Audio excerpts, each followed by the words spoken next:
Hello বন্ধুরা, কি দেখে মনে হচ্ছে তো চিকেন? না না, একদমই চিকেন নয়। এটা সম্পূর্ণ ডিম দিয়ে রান্না করা। আজকে আমি বানিয়েছিলাম এগ চিলি।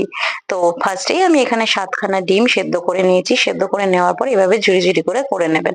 তারপরে এখানে দিয়েছি আমি এখানে কিছু রসুন কুচি, কাঁচা লঙ্কা কুচি। এরপরে দিয়ে দেবো আমি এখানে স্বাদ অনুযায়ী ধনে জিরের গুঁড়ো, তারপরে দেবো গোলমরিচের গুঁড়ো। দেবার পরে দিয়ে দেবো আমি এখানে স্বাদ মতো নুন, একটু বেসন, আর দিয়ে দেবো সামান্য পরিমাণে ময়দা। আর দুটো ডিম ফেটিয়ে রেখেছিলাম, সেই দুটো ডিমও এর মধ্যে দিয়ে দেবো।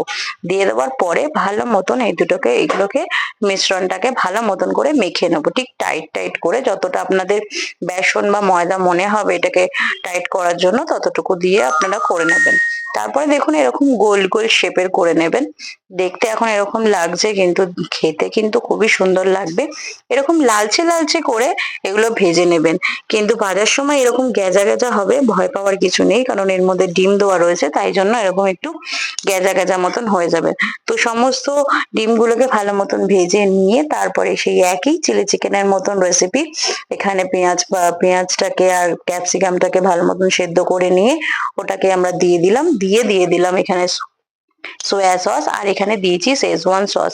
যারা একটু ঝাল ঝাল খেতে পছন্দ করেন তারা শেজওয়ান সস দেবেন, আর নইলে যারা টমেটো সস দিয়ে দেবেন। মিষ্টি মিষ্টি যারা একটু খেতে চান তারা দিয়ে দেবেন এখানে টমেটো সস। তারপর প্রয়োজন অনুযায়ী একটু সামান্য একটু জল দিয়ে একটু চিনি দিয়ে দিলেই, আর স্বাদ মতো নুন তো আছেই সাথে, আর তারপরে যে চিকেন বলগুলো মানে এগ বলগুলো করেছিলেন সেগুলো দিয়ে দিলেই আজকে একদম তৈরি আমাদের এগ চিলি। তো আপনারাও বাড়িতে ট্রাই করুন, আর কেমন লাগছেন আমাকে কিন্তু কমেন্ট বক্সে জানাতে ভুলবেন না। Tata, bye bye, good night.